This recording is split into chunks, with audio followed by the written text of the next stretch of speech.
Aquí está la información. Bienvenidos y bienvenidas a la edición central de MBD Noticias en la pantalla de TV Ciudad. ¿Cómo andas, Natalia? Bien, ¿y tú, Martín? Todo bien. Acá con mucha fuerza para alentar a la Celeste. Sí, tenemos es un día especial. Una jornada muy movida. Las pantallas de TV Ciudad se van a encargar de que esté lo que está siempre y también el partido en paralelo, como se ha hecho un hábito durante esta Copa América. Y empezamos a repasar información. Sí, empezamos por otra información. No tan agradable. Les cuento, la directora Frente Amplista del INAU, Natalia Argencio, solicitó que se retire del cargo al director departamental de ese organismo INAU del departamento de Rivera tras el fallecimiento, luego de parir, de una adolescente de 16 años que había estado institucionalizada. Además, pidió que se realice una investigación administrativa por lo que definió, atención, como riesgo inminente de que los y las adolescentes en custodia del INAU en el departamento de Rivera se vinculen a redes de trata. Según Argencio, el oficialismo no aprobó esta propuesta cuando fue presentada ante el directorio y reclamó que se le presente por escrito. Argencio también solicitó convocar a una reunión con la Fiscalía y la Unidad de Trata y Explotación Sexual. El presidente de INAU, Guillermo Fossati, emitió un comunicado que señala que la adolescente no estaba institucionalizada al momento de su fallecimiento. Seguiremos con muchos detalles este asunto, hay otros temas también. Repasamos los titulares. El económico del gobierno presentó su último proyecto de rendición de cuentas ante el Parlamento. Desde la bancada oficialista se manifestó conformidad, pero desde la oposición se señala que el gasto y la deuda crecieron. El presidente del CASMU mostró confianza en los resultados a presentar a las autoridades sanitarias acerca de la situación económico-financiera de la institución y espera una resolución adecuada. El ex canciller Francisco Bustillo fue designado como asesor de la Dirección General de Asuntos Políticos de la Cancillería tras su renuncia en el marco de la investigación por el caso Marcet. La Fiscalía de Lesa Humanidad respondió al recurso presentado por militares para anular causas de lesa humanidad. El presidente francés Emmanuel Macron rompió el silencio y pidió una mayoría sólida con fuerzas republicanas para formar gobierno en medio de discusiones sobre la formación de alianzas. Crecen las dudas en Estados Unidos acerca de la candidatura presidencial del actual mandatario Joseph Biden para las próximas elecciones, mientras que aumentan las voces que piden su renuncia, a las que se sumó la expresidenta de la Cámara Baja de ese país, la demócrata Nancy Pelosi.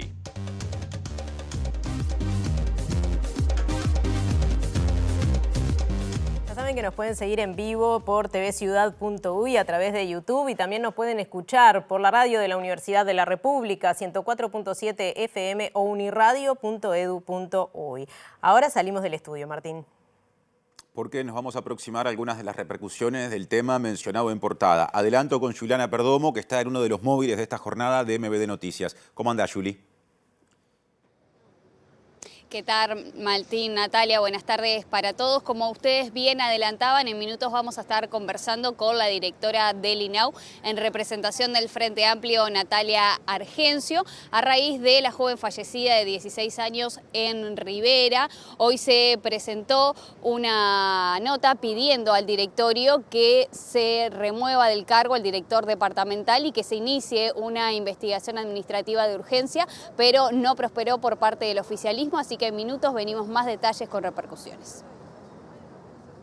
Y hoy el equipo económico presentó ante el Parlamento el último informe de rendición de cuentas, proyecto de ley de este periodo. Hablaron el diputado Frente Amplista Gustavo Olmos y el diputado nacionalista Álvaro Viviano con visiones opuestas. Resumen de un estado de cuenta del final de periodo, de un país creciendo, de un país con estabilidad, con un país que ha presentado en estos 5 últimos años una forma muy prolija y muy responsable de algún modo administrar los dineros públicos. Hoy el endeudamiento es mucho mayor, el déficit fiscal es más o menos igual que el que estaba, incluso un poco superior que el que estaba en el gobierno, en los últimos años del gobierno Frente Amplio, y sin embargo hoy la lectura que hacen es una lectura triunfalista de una situación que claramente es peor. Pasó producto del fallecimiento de la adolescente que estaba embarazada en el departamento de Rivera. Vamos a empezar repasando lo que dijo públicamente a través de un comunicado el presidente del INAU, Guillermo Fossati. A modo de resumen, y ya lo veremos, Fossati hizo énfasis en algunos aspectos de la conducta del adolescente y aseguró que ya no estaba bajo el amparo de la institución al momento de su fallecimiento. Según el comunicado, la adolescente ingresó al amparo de INAU por disposición judicial el 8 de julio de 2023, a partir de una denuncia que ella realizó a su madre en la Unidad Especializada de Violencia Doméstica y Género de la ciudad de Rivera por una discusión familiar. Fossati aclara que pidió datos al director departamental de INAU en Rivera y recopiló información para conocer la situación. Establece que desde julio de 2023, cuando ingresó al Centro Adolescente Femenino de INAU Rivera, la menor realizó varias salidas no acordadas y por ello se determinó un acompañamiento en salud mental, psicológico y psiquiátrico. El presidente del Instituto del Niño y Adolescente del Uruguay asegura que la menor mostraba indiferencia frente a las situaciones de salidas no acordadas y a los peligros a los que se exponía al vincularse con personas desconocidas. Durante su permanencia en el Centro Adolescente Femenino, realizó 17 salidas no autorizadas. En cada reingreso, según Fossati, se trabajó con ella en la importancia de la concurrencia a los centros educativos, así como también lo vinculado a sus cuidados y tratamientos a nivel de salud mental. En el informe se habla además de su vinculación con adultos del sexo masculino en la ciudad de Santana do Livramento. En septiembre de 2023, desde INAU se realizó un informe dirigido a la Jefatura de Policía de Rivera y a la Dirección de Investigaciones de Trata y Tráfico por una posible vinculación a una red de explotación sexual. Luego de reingresar de una salida no acordada a fines de noviembre, se constató su embarazo y en enero de 2024, luego de otra salida no autorizada, se la encontró en la casa de su madre, quien pidió tenerla a su cuidado. Se presentó entonces un informe a la sede judicial que determinó el egreso de la situación del amparo de INAU y se otorgó la tenencia provisoria a la madre con seguimiento de la situación. La adolescente con 32 semanas de embarazo ingresó al servicio de maternidad del Hospital de Rivera por riesgo de un posible parto prematuro y fue derivada al Hospital de la ciudad de Salto, donde se le realizó una cesárea de emergencia e ingresó al centro de terapia intensiva y su bebé al CTI pediátrico, ambas en estado grave. Falleció el 8 de mayo tras sufrir 2 infartos cardiovasculares. La recién nacida continúa en el departamento de Salto en el CTI pediátrico del hospital. Y desde la Red Uruguaya contra la Violencia Doméstica y Sexual entienden que la muerte del adolescente representa un caso muy grave y que las respuestas fueron ineficientes y negligentes. Sí, también señalan que esta situación viene a expresar o a visibilizar lo que definen como un drama, el drama de la explotación sexual infantil o de niños, niñas y adolescentes, y también dicen que lo que hace el Estado al respecto es insuficiente. Esta adolescente murió producto de una situación que deberíamos de entender que debió de haber sido prevenida porque no fue protegida adecuadamente y porque no fue reparado el daño que muchas veces genera la violencia sexual, entre ellas los embarazos forzados. Esto nos tiene que alertar que realmente está fallando todo el sistema de protección. Acá hay fallas graves en la prevención, hay fallas graves en la detección de esas situaciones, hay fallas graves en abordar la violencia sexual, los embarazos forzados y prevenir las maternidades forzadas. Esto existe, INAU tiene deficiencias para proteger, pero también la justicia tiene deficiencias para proteger. Si pensamos en esta situación, acá se ilustra que estuvieron todas las instituciones involucradas, estuvo el INAU, pero también la justicia de familia, ¿no? Estuvo la salud, está la educación, ¿no? con elementos claros, está todo lo que tiene que ver con la justicia penal. Entonces falló toda la respuesta, ¿no? Realmente nos tiene que mostrar que esto debe ser tomado en serio y no es un tema que realmente esté importando, no es un tema que esté siendo priorizado. Estamos hablando de datos alarmantes, ¿no? Del maltrato, del abuso, de la explotación. Cuando vemos los datos, ¿no? de explotación son un día, 2 o 3 en el año que nos alarmamos por las noticias, pero realmente no hay un compromiso serio y riguroso de parte de toda la política pública de revisar las respuestas, de mejorarlas y poner los recursos necesarios para garantizar protección y perseguir este grave delito. Entonces, son muchas las instituciones que le deben a la infancia una buena respuesta y es de alguna manera todo el Estado que está en deuda y que está siendo omiso con proteger adecuadamente a las víctimas de explotación.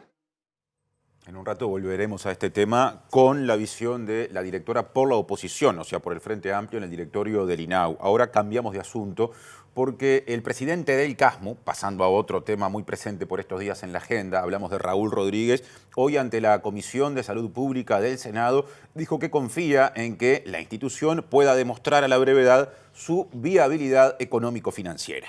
La comisión, esta misma comisión parlamentaria, ya había recibido a las autoridades del Ministerio de Salud Pública, ante quienes Raúl Rodríguez y las autoridades del CASMU deben presentar la información requerida.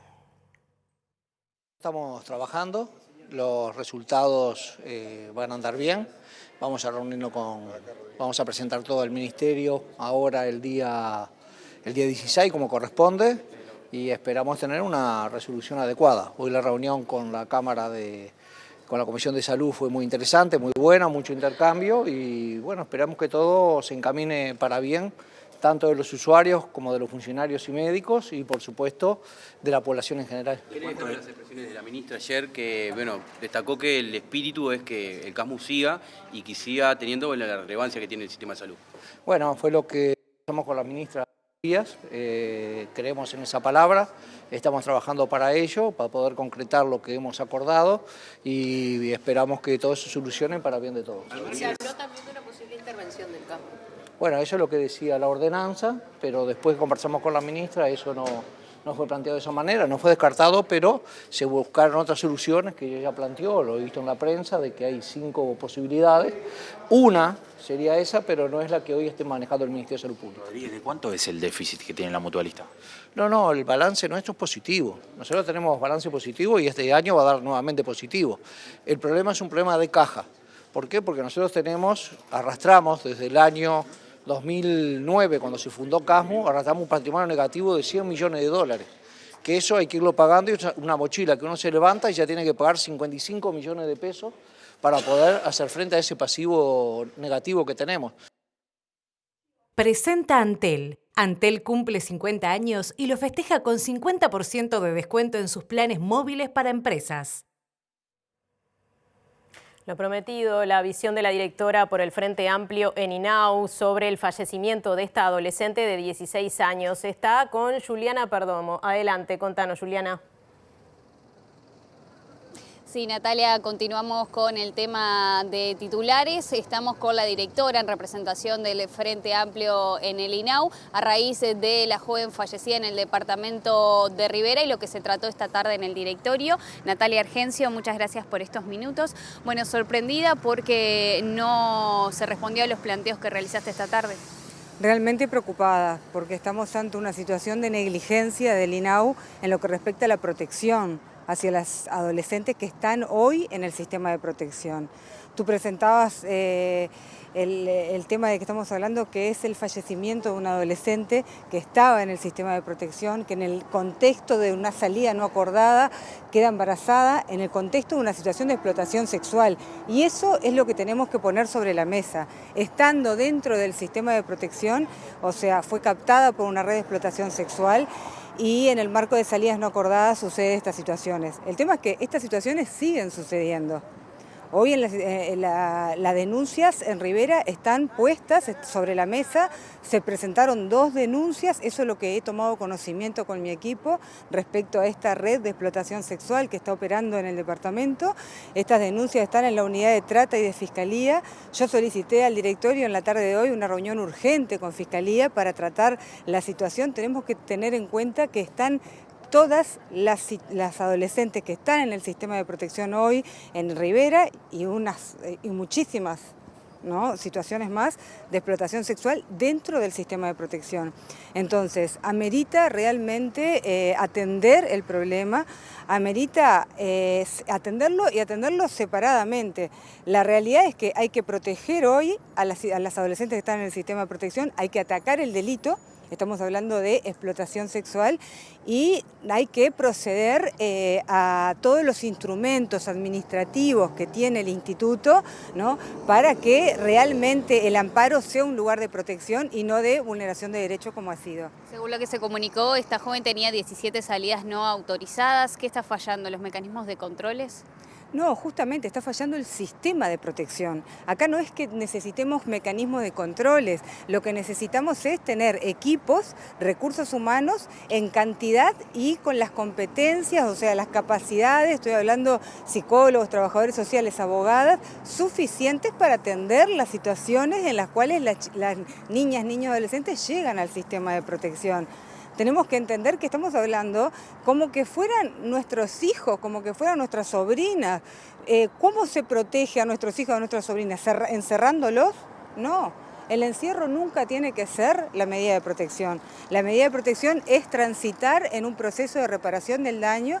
Necesitamos equipos para atender la situación de explotación sexual.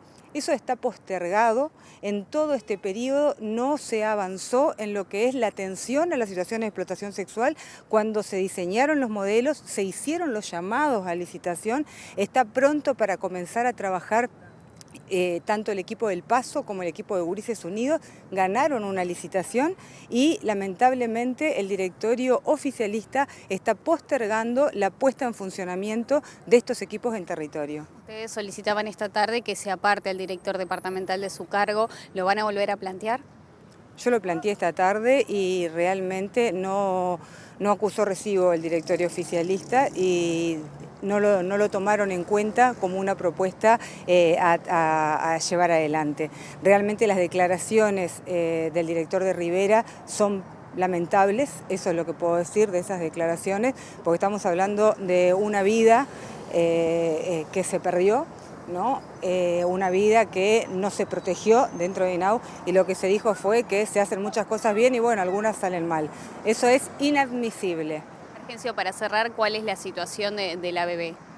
La situación de la bebé es que continúa en el hospital, bajo el amparo de INAU está, y bueno, y con el proceso judicial correspondiente para ver cómo continúa la situación al momento del alta. Muchísimas gracias. Gracias a ustedes. Bueno, Natalia Martín era la palabra de la directora del INAU en representación del Frente Amplio. Nosotros, por supuesto, vamos a seguir trabajando este tema de cerca. Presentó Antel. Antel cumple 50 años y lo festeja con 50% de descuento en sus planes móviles para empresas.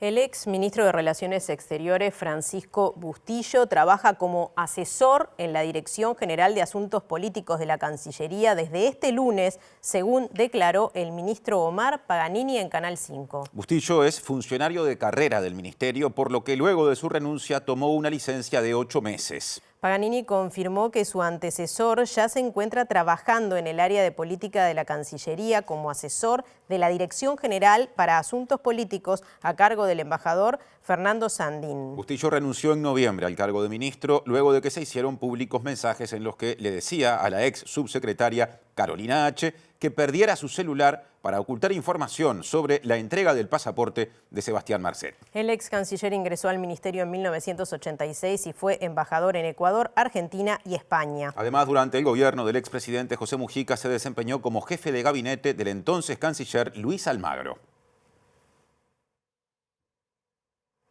Y en otro asunto, el dirigente sindical Sergio Somaruga cuestionó la participación del presidente Luis Lacalle Pou en la campaña en contra de la reforma constitucional sobre aspectos previsionales que se plebiscitará en octubre. Además, Somaruga cuestionó los cambios previsionales aprobados durante el actual gobierno y dijo que la participación de Lacalle Pou en las discusiones previas al plebiscito podría violar la Constitución.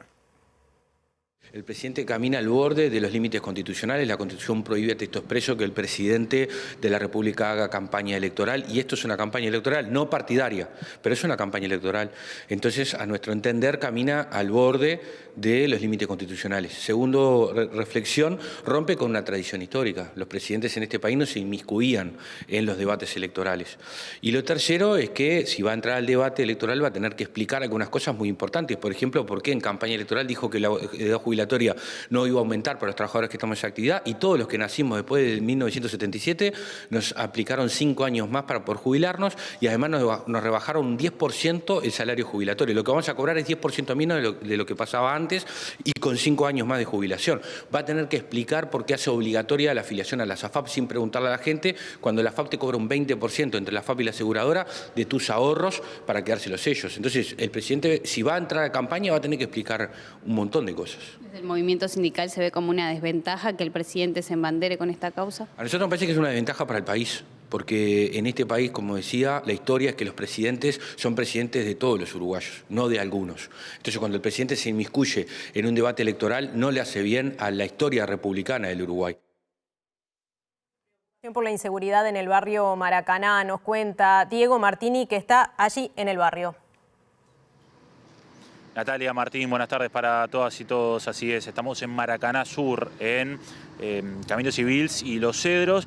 De hecho, donde estamos, hace algunas semanas se dio aquel múltiple homicidio donde 4 personas fueron asesinadas, vinieron a asesinarlas, pero es una de las zonas, esta Cerro Norte, Maracaná, el barrio La Paloma, donde los hechos de violencia se vienen desatando ya desde hace tiempo. De hecho, Cerro Norte es una de las zonas intervenidas por el Ministerio del Interior. Camino hacia acá veíamos algunos móviles policiales más ubicados hacia la zona del barrio La Paloma. De hecho, ayer hubo un doble homicidio en el barrio La Paloma, justamente 2 adolescentes, uno de 18 y uno de 17 años, perdón. Esto fue en la zona de Cerro Norte, 2 adolescentes que la policía los encontró tirados en el piso, uno con vida que falleció en el hospital, otro que ya estaba muerto, y la noche anterior, sí, en el barrio La Paloma, un trabajador, un repartidor de 43 años fue asesinado cuando estaba en su moto trabajando para robarle. Esto es algo que se mantiene, según la cuenta que llevamos, van más de 20 homicidios en las zonas oeste, digamos, de Cerro y estos barrios, acá en esta zona. Y para hablar de eso estamos con Jonathan Rey, que es concejal vecinal. Jonathan, gracias por estos minutos. Y bueno, nos comentaban que se han reunido ya con gente de la policía, con gente del Ministerio del Interior. ¿No ha dado soluciones esto? No hemos encontrado soluciones y venimos hace un montón trabajando el tema. Hay comisiones de seguridad de vecinos que se juntan. Se trata de llamar a la policía, no llega en tiempo y forma. En este caso el gobierno a veces ataca el problema, hay un homicidio, vienen al lugar, pero las razones de fondo no se tocan. Seguimos sin trabajo, seguimos con educación media, cierran las aulas comunitarias y tampoco buscan cómo prevenir esto. Se trata cuando hay un hecho grave y nada más que eso. Se nota eso cuando sucede algo, que aparece policía, que hay operativos de saturación, pero que dura unos días y vuelve a pasar. El operativo de saturación es en el momento, es en el primer día, segundo día, tercer día. Luego de eso vuelve a la triste normalidad de que no pasa un móvil por la zona ni a palo, y en la noche menos. Acuérdense que a las 7, las 8, las 10 de la noche cuando viene el laburante del trabajo. Y la gente pobre es la que más problemas tiene, porque no, si bien la inseguridad es democrática porque está en todos lados, el pobre baja del ómnibus y tiene que caminar a su casa. Se le puede iluminar la zona, se puede buscar un montón de cosas, pero sigue insegura la gente. Sí. La esquina precisamente donde estamos, ahora no hay policía, nada, hay mucho movimiento de gente. Me decías que es una zona insegura, que son habituales los robos acá. Mira, estamos enfrente a una veterinaria que salió en televisión hace muy poco, que lastimaron a las chiquilinas que atienden. Hay un supermercado enfrente, una carnicería, y a todos los robaron. Y se dice que hay menos rapiñas. Es falso eso. La gente denuncia menos porque tiene menos confianza en la policía. Lamentablemente es así. A ver, una mujer va a hacer una denuncia por violencia y está 6 horas esperando que la atiendan. Y a veces la gente no tiene confianza en la policía. Y es difícil también denunciar, porque antes tomaban la denuncia en la calle, ahora hay que ir a la comisaría. Y si una persona llama a un móvil porque hay problemas en la calle, el móvil se para en la casa de la persona que llamó y golpea las manos. ¿Usted denunció? Marcan a la persona va teniendo miedo de esto. Jonathan, te hago una consulta para cerrar. Hay 2 cosas que ha hecho el Ministerio del Interior este último año. Una tiene que ver justamente con la intervención de barrios. Esta zona está intervenida, Cerro Norte principalmente, eso quiere decir que la policía está patrullando. Quiero preguntarte qué balance haces de esa intervención. Y otra intervención del Ministerio tiene que ver con un programa de prevención de violencia, con interruptores de prevención de violencia, que Violence, un programa internacional que está empezando a trabajar en esta zona, pero muy en pañales todavía. ¿Qué análisis haces de eso? Bueno, esos referentes que están tratando de usar todavía no los estamos viendo, todavía no están causando efecto. Supongo que eso lleva más tiempo.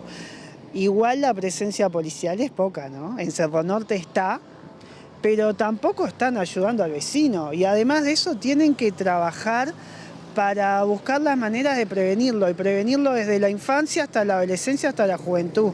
Los gurises no tienen a dónde ir hoy. Entonces, lamentablemente, el ocio es el enemigo de los chiquilines. ¿La misma gente del barrio es la que lamentablemente asesina a la gente del barrio? Sí, claro. Esto muchas veces es interno. A veces hay pandillas invasoras, pero cuando es crimen organizado, siempre es invasor. Porque en Cerro Norte, en Cotravi, en El Cerro, en Marconi, en Piedras Blancas, la mayoría de la gente es gente buena, que quiere laburar o que quiere estudiar. no es otra cosa. Le dicen zonas calientes. A ver, en Cerro Norte está lleno de laburantes. Te juro que hay más trabajadores que delincuentes.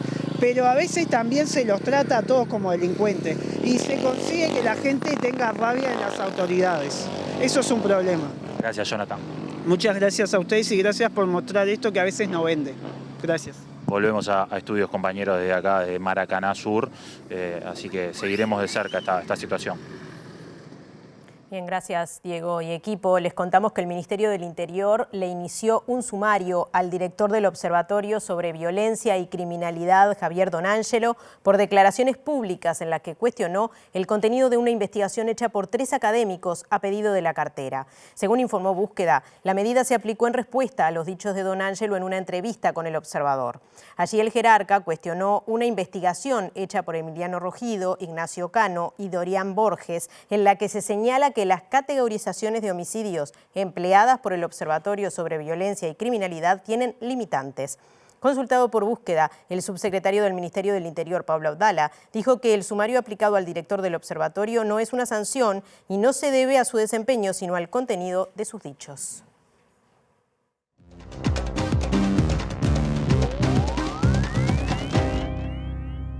No solo de precandidaturas presidenciales viven las internas. ¿Qué pasa con el mapa sectorial al interior de los 3 principales partidos en función de lo que se votó el último domingo de junio? De eso hablará hoy en su habitual columna Eduardo Botinelli. ¿Cómo te va, Eduardo? ¿Qué tal, Martín? ¿Cómo estás? Vamos a empezar mirando el mapa del Frente Amplio. Bueno, sí, empezamos. El que menos movimientos ha tenido en el último tiempo, más allá de matices sí que aparecen. Es claro que el Frente Amplio, desde que existe este mecanismo de interna, siempre fue con una multiplicidad de sectores internos, pero con la competencia interna, la diversificación y la cantidad de grupos más grandes, más chicos, más pequeñitos, ha sido una constante, ¿no? A veces hojas de votación con números que parecen números de teléfono, sí, tan sí, extensos, ¿no? Claro, bueno, eso ya son las alianzas de alianzas, ¿no? Que es parte de lo que va a empezar ahora también, ¿no? Es decir, bueno, ya hubo sectores que marcaron los votos, claramente el MPP es el que ha salido más fortalecido en 2 dimensiones. La primera es el crecimiento electoral que tuvo, pero la otra es que rompió una racha, la racha de no ganar sin Mujica como candidato, ¿no? Es decir, cada vez que el MPP impulsó una candidatura que no era Mujica, terminaba perdiendo esa posibilidad. Bueno, esta vez logró el triunfo de Yamandu Orsi con un nivel de votación importante y tenemos otros grupos que han tenido una presencia fuerte, ¿no? Es decir, bueno, el Partido Comunista, el Partido Socialista, Convocatoria Progresista Serenista también tuvo una participación importante en la elección interna. Es decir, se va configurando el escenario de los niveles de los distintos grupos que han participado. Algunas referencias justamente para ponerle números a eso. El MPP pasó los 110.000 votos, el Partido Comunista pasó los 53.000, Convocatoria Serenista Progresistas tercera tuvo cerca de 35.000 y el Partido Socialista cuarto cerca de 26.000. Sí, y después tenemos otros que estuvieron entre los 10.000 y los 20.000 votos, ¿no? Que tenemos la Amplia, que apoyaba a COSE, la Vertiente y el Abrazo, que apoyaban la candidatura de Yamandu Orsi. Sí. ¿No? Y hay otros que no llegaron a los 10.000 votos, pero lograron marcar que la mayoría estaban como reconfigurándose también, ¿no? Es decir, bueno, progresistas por un lado, Casagrande, que no es nuevo, pero logró como una reactivación de su militancia, el Espacio 2040, el Espacio Socialdemócrata Amplio, también que fue una conformación nueva surgida del nuevo espacio. Es decir, bueno, ha habido no ha habido un movimiento importante dentro del Frente Amplio, pero sí empiezan a realinearse. Y lo que empieza ahora es, bueno, todos estos grupos que han ido separados tratando de marcar su presencia en la elección interna, bueno, cómo van a ser alianzas de cara a la elección departamental, claro. Porque estos guarismos en términos de votación, en elección voluntaria, ¿no? Sin dudas, esto es un factor a considerar, pero esa cantidad de votos no configura la posibilidad de acceder a una banca de diputados y menos al Senado. Entonces, ¿qué pasa ahora cuando miramos hacia el Partido Nacional? Donde, a ver, cuando uno seguía por lo que dejó la pelea por la candidatura presidencial, surge una clara victoria de Delgado, pero si se pone lupa sobre eso, ¿qué pasó con las listas sectoriales? Bueno, acá pasa algo importante en el Partido Nacional que no comenzó en 2024, sino que ha sido del 2020 en adelante. Y sobre todo el fallecimiento de Jorge Larrañaga termina de ser un punto de quiebre, digamos, en lo que es una hegemonía clara de Luis Lacalle Pou. Es decir, ya no es los sectores o las listas, sino hay una hegemonía personal. Y eso para el Partido Nacional, sin dudas, es un desafío, porque está dependiendo mucho de la persona y de lo que se nucleó alrededor de la persona. Vos le pusiste un nombre a ese fenómeno. Bueno, eso es el luisismo, digamos, ¿no? Es decir, sí, el luisismo se ha ido configurando como una corriente hegemónica dentro del Partido Nacional. De hecho, si miramos la campaña electoral, tanto de Raffo como de Gandini, que eran los desafiantes, si se quiere, en realidad se basaban primero en el éxito de Lacalle Pou para después marcar algunos matices. Ninguno enfrentó ese liderazgo. Y eso está reflejado en el directorio del Partido Nacional, fue reflejado en lo que fue la elección nacional y tiene que ver también una reconfiguración que se fue dando y que termina con un herrerismo vinculado a lo que puede llamarse la lista 71, el proyecto que apoyó a Laura Raffo, que tiene como cabezas a Lacalle Herrera, a Heber, bueno, que empieza con el caso Penades, claro, un golpe duro, digamos, desde el punto de vista político, y que el resultado de la elección interna termina configurando una magra votación en términos comparados con lo que recibe Delgado y, en realidad, como transitiva al liderazgo de Lacalle Pou, ¿no? Y, por otro lado, el wilsonismo queda muy disminuido. Por un lado, estuvo como bandera de disputa entre las tres candidaturas también, porque así como no había un enfrentamiento a Lacalle Pou o a la gestión, digamos, o cuestionamientos, se reivindicó siempre la bandera wilsonista de cada uno.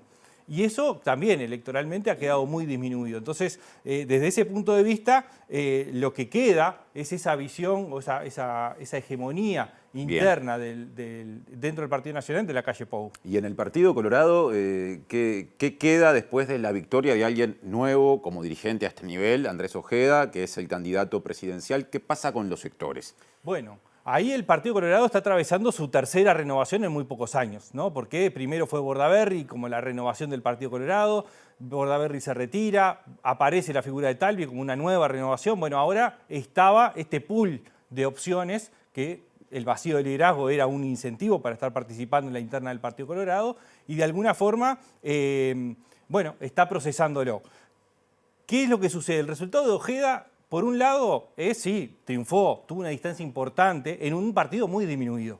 Pero es la primera vez que tenemos una candidatura en este sistema que no es proclamado por la Corte Electoral en forma automática por los votos obtenidos. Es la primera vez que una candidatura tiene que ser proclamado por el órgano deliberativo nacional en un partido, porque Ojeda no llegó al 40%, estuvo a muy pocos votos de alcanzarlo, pero no llegó.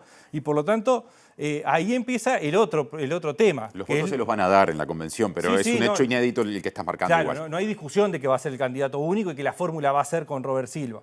El tema es que la construcción del liderazgo, que es lo que está en vacío y en discusión en el Partido Colorado, pasa. Primero, él se autoproclamó como el nuevo líder del Partido Colorado. En su discurso del 30 de junio dijo, se va un liderazgo de 90 años y viene uno de 40. Pero para hacer liderazgo tiene que cumplir algunas partes, digamos. Primero, él representa 4 de cada 10 votantes de las internas. La fórmula, 2/3 del total de votantes de las internas. Bueno, ¿qué pasa con el otro tercio? Primero, en términos de reconocimiento de ese liderazgo. Entonces, los pasos... Las internas ya las ganó. Bueno, ganó las internas. ¿Qué tiene? Primero, ser reconocido por los demás, también como, bueno, alguien que está liderando el proceso. Eso parece estar encaminado.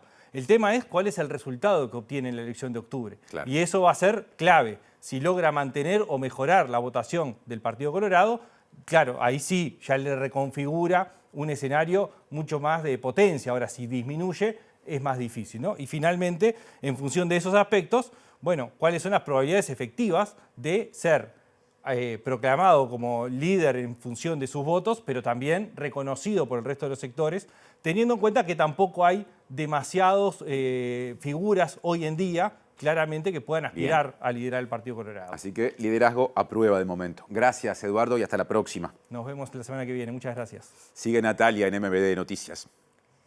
Sí, el equipo económico de gobierno presentó la última rendición de cuentas ante el Parlamento, destacando que en la administración actual aumentaron el empleo y el salario y bajaron los impuestos. Consultada sobre el incumplimiento de la regla fiscal para 2024, la ministra de Economía y Finanzas, Azucena Arbeleche, afirmó que se debe a que la inflación bajó de forma más rápida de lo previsto. El proyecto de rendición de cuentas fue presentado en la Comisión de Presupuestos integrada con Hacienda de Diputados. Hemos mostrado cuidado en el dinero de los uruguayos, el dinero que recaudamos, hemos mostrado hacia dónde se dirigía y a dónde asignábamos ese gasto, y a diferencia de lo que ocurría en el pasado, que los gastos se financiaban con más impuestos, aquí no se hizo eso. Por lo contrario, se bajaron los impuestos. Estamos terminando este periodo con más empleo, con menor inflación, como dijo el presidente del Banco Central, con una recuperación del salario real, con más inversión.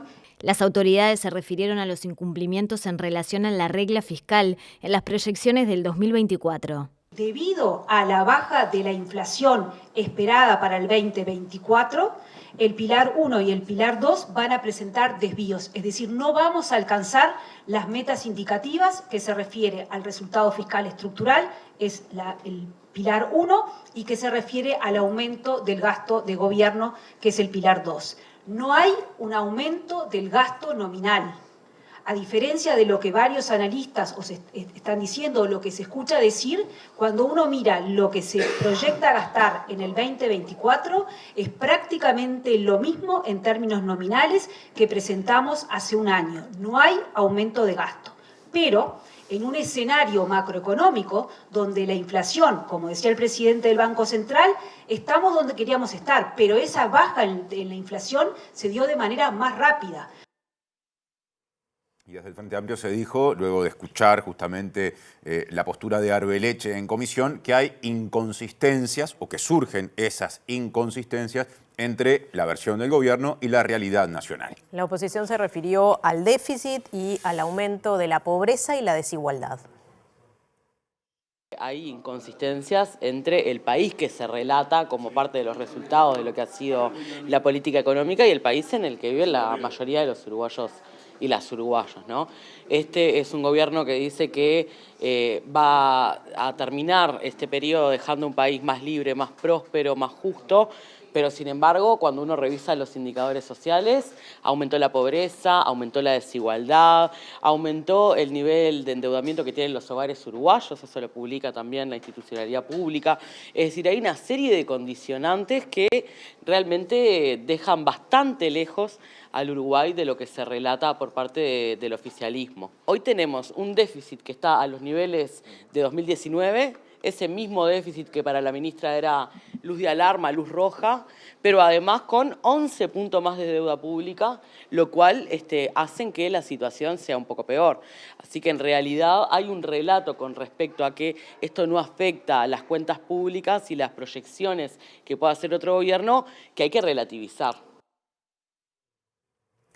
Otro asunto, el fiscal especializado en crímenes de lesa humanidad, Ricardo Percivale, presentó contestación al recurso expuesto por la Oficina de Defensas Penales del Centro Militar, que logró suspender la audiencia de control de acusación en la causa que investiga decenas de delitos cometidos en dictadura, entre los que se encuentran el asesinato a Selmar Michelini y Héctor Gutiérrez Ruiz. Y también dijo que en caso de que esta situación, esta causa, se elevara a la Suprema Corte de Justicia, habrá nuevas demoras. Obviamente que se actuó no de buena fe. Esta instancia se debió haber presentado hace 3 años atrás, porque no pueden decir hoy que desconocen la jurisdicción de la señora jueza, cuando la aceptaron ellos desde un comienzo. Por eso es que nosotros recurrimos y esperemos que la jueza del caso revoque la resolución anterior. De todas formas, lo que se plantea es un contrasentido, porque la Suprema Corte de Justicia nunca podrá realizar un juicio de esta naturaleza, porque eso significaría un caos para la justicia. Porque si se le da razón a las defensas, quiere decir que la Suprema Corte de Justicia va a tener que actuar en este caso y este caso suponemos que va a demorar 3 meses el juicio en sí. ¿Se puede pensar que la Suprema Corte de Justicia esté paralizada por 3 meses para llevar un juicio de esta naturaleza? Y además porque no hay ninguna razón desde el punto de vista jurídico, aunque lo hiciera. Desde el punto de vista práctico, en lo jurídico no hay ninguna razón para que se eleven las actuaciones a la Suprema Corte de Justicia, que es lo que plantea la defensa. Presenta Mercado Agrícola de Montevideo, en el corazón de un barrio donde late la ciudad. Mercado de Historias. Mercado de Historia.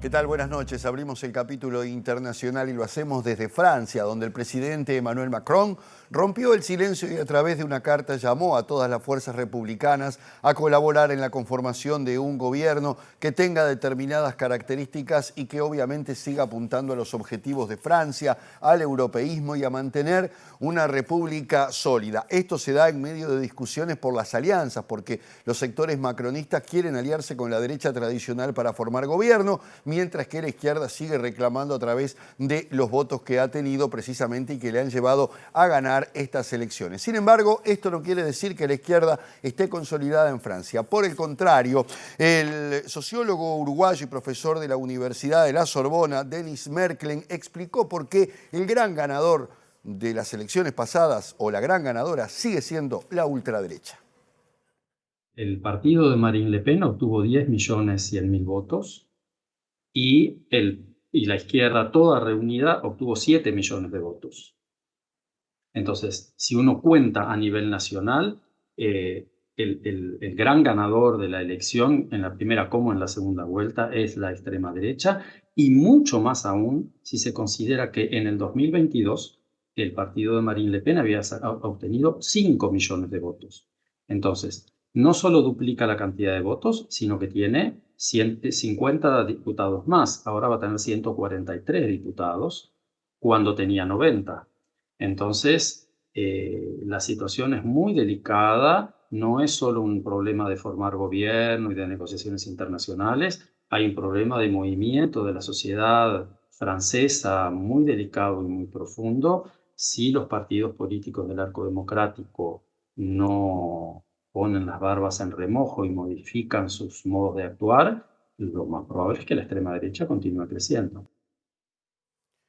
Y la candidatura del presidente de Estados Unidos, Joe Biden, sigue en discusión por estas horas y además ha tenido también algunos pedidos, no solamente dentro de su partido. El actor George Clooney dijo hoy que sería imposible llegar a las elecciones con un candidato como Biden, mientras que Nancy Pelosi, expresidenta de la Cámara de Diputados y una de sus principales aliadas, también puso en tela de juicio la capacidad cognitiva del presidente. Igualmente dijo que la decisión debe ser de él, del propio Biden, pero lo urgió a tomar una decisión rápida porque los tiempos se agotan. A pesar de los esfuerzos y las palabras contundentes del presidente Joe Biden sobre sus intenciones de seguir en la carrera presidencial, las dudas persisten entre los demócratas y el último episodio lo protagonizó una de sus grandes aliadas, la expresidenta de la Cámara de Representantes, Nancy Pelosi, quien en una entrevista no le ha dado un apoyo explícito y afirmó que quiere que Biden haga lo que decida hacer, añadiendo que todos le animan a que tome esa decisión porque el tiempo apremia.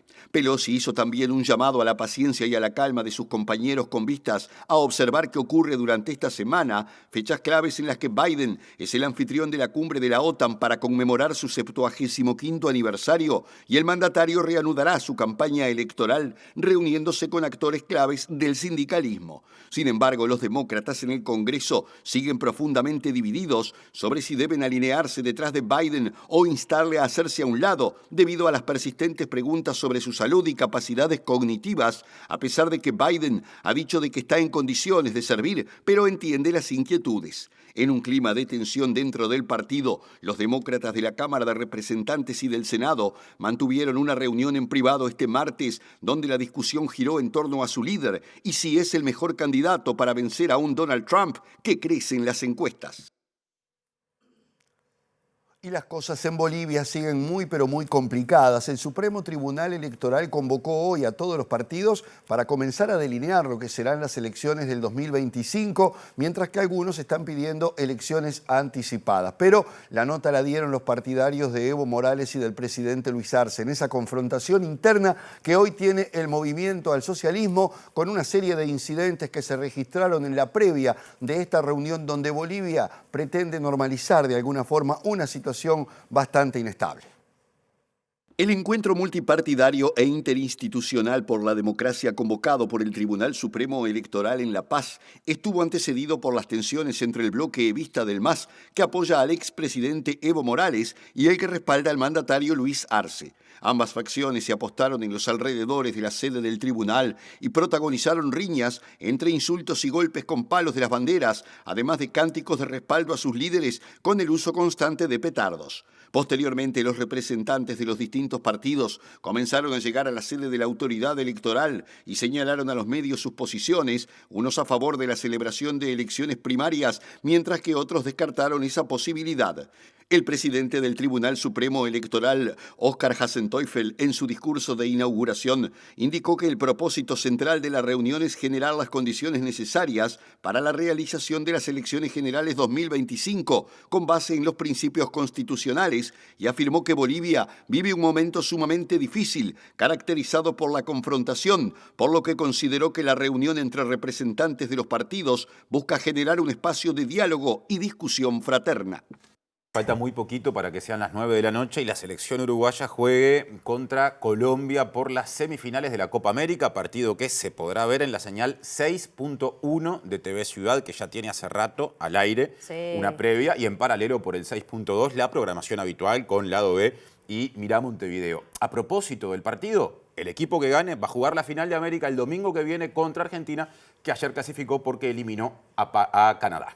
Pese a que el equipo uruguayo tendrá varios cambios, el delantero Maximiliano Araujo será titular y habló en conferencia de prensa junto al técnico Marcelo Bielsa. Arrastra una racha de resultados positivos, que también hay conocimiento entre el plantel, el entrenador. Por supuesto que haber jugado con Brasil no puede interpretarse, se puede interpretar de una sola manera, ¿no? Una competencia de máxima exigencia, y Colombia también es una competencia de máxima exigencia.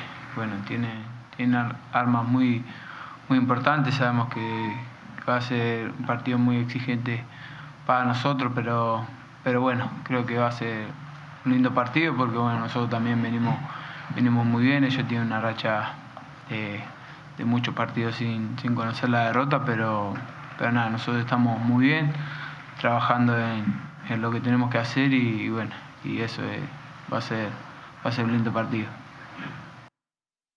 Hay muchas previas, ¿no? Hechas por hinchas, incluso a estas horas. Porque cuando juega la Celeste somos 3 millones, Eso dice ¿no? la canción. Vamos a ver qué nos dice Juliana Perdomo. Natalia, Martín, nos vinimos hasta el MAM porque ya se está palpitando la previa del partido Uruguay-Colombia. Ustedes van a ver a mis espaldas que ya están casi todas las mesas llenas, muchas familias con los niños, hay banderas de Uruguay, mucha gente luqueada también esperando el partido y ya cenando para esperar que sea a las 9 de la noche. Y si Damián me acompaña, vamos a hablar con alguna de las familias que están con mucha expectativa por acá. Empiezo contigo, a ver, que te veo ya con la camiseta celeste. ¿Cómo salimos hoy? Para mí salimos muy bien. ¿Sí? Sí. ¿2-0? Sí, para mí sí. ¿Quién hace el gol? Darwin. ¿Darwin? Sí. ¿Ves siempre en familia los partidos? Sí, pero en casa. Nunca vinimos acá, pero hoy justo vinimos. Bueno, seguramente hoy porque vinieron vamos a ganar. A ver, voy a conversar acá. ¿Cómo salimos hoy? 2-1. ¿2-1? Sí. ¿Jugador favorito? Valverde me gusta y Darwin me encanta. ¿Vamos a penales como con Brasil? Esperemos que no, pero tiene pinta que sí. La cábala de hoy es venir a comer entonces en familia. Acá, milanesa al pan, nos vinimos para acá, vivimos unas cuadras. Bueno, en unos minutos volvemos a compartir entonces con ustedes una milanesita al pan. Vamos por acá. Buenas noches. ¿De dónde son? De acá, de Montevideo. ¿Vienen siempre a ver los partidos? Sí, por cábala. ¿Cuántos salimos hoy? 2-1 en una buena. Ya ven una final con Argentina. ¿También ganamos? Por supuesto. Mucha expectativa esta selección de este año. Sí, la verdad que nos encanta. Están jugando muy bien, mucho esfuerzo. Y ya vinimos acá el otro día y ganamos, entonces por cábala tenemos que volver. ¿Qué se cena hoy? Pizza. Sí, una pisita. Es muy temprano todavía, recién merendamos. Está bien, que disfruten entonces. Gracias, que gane Uruguay, gracias. Bueno, ya para ir cerrando, lo veo muy luqueado, mucha expectativa para hoy. Sí, mucha expectativa. Esperemos que Uruguay gane y que sea por penales. Son Viene de Artigas. ¿De Artigas? ¿Y qué hacen por Montevideo? Ella quiere hablar. No, la tierra de Darwin, digo. Son de Artigas, ¿qué hacen por acá? Asuntos particulares, pero me queda mirar de acá. Ya aprovecharon. ¿Quiere ir a penales hoy entonces? ¿No sufrimos más en los penales? Sí, se sufre, pero vamos a esperar. De repente 1-0, porque los dos son fuertes. ¿Veo una final con Argentina entonces? Creo que sí, como Ya- en el 2011. Ya veo que ya arrancaron con unas papitas de picada. ¿Qué se cena hoy? Y no sé, vamos a ver los precios por ahí. Bueno, ¿alguna cábala? Bueno, 1-0, pero 1-0, más que eso. Bueno, muchas gracias, que disfruten.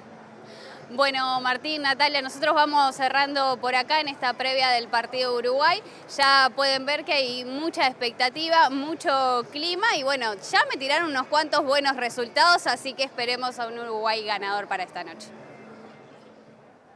Sirve el 1-0, sí. sirve. Buenos pero comedidos. Somos Muy cortito, muy los uruguayos cortito. pacatos hasta para los deseos. Sí, claro, nos cuidamos mucho, no sea cosa que se nos vuelva en contra el exitismo, dice que nos pesa eso Yo creo también. que eso es cábala también, Puede ¿no? ser. En parte, pero bueno, ya te voy a preguntar a ver si vos tenés. Mientras tanto vemos el estado del tiempo. Que tiene números chiquitos también. Chiquitos, no llega ni al 1. Miren lo que es mañana, 11 de julio. La mínima de 3 grados bajo cero y la máxima de 10. Sí, eso pronostica Inumet. Y para pasado mañana, viernes 12 de julio, en Montevideo y el área metropolitana, la misma historia o muy parecida en realidad. Mínima menos 2 grados, poquito más leve, pero muchísimo frío igual. Y máxima un poquito más alta, 11 grados. Bueno, bien, nos estamos yendo. Ya saben que en el canal 6.2 pueden seguir viendo Lado B, Mirá Montevideo. Los pueden acompañar a las compañeras y compañeros Claro que que están sí. acá sufriendo y trabajando mientras está jugando la selección uruguaya. Que está en el 6.1, así que TV Ciudad para todos los gustos. Y hablando de eso, mañana tempranito a las 8, primera edición informativa, 13 horas la segunda y 18:55 estaremos con Natalia. Ojalá que pensando en la final. Que gane la Celeste y muchos éxitos en ese relato, Muchas gracias. Martín. Muchas gracias. Bueno, ojalá que sea todo sonrisas. Que pasen lindo. Chau, Hasta chau. mañana.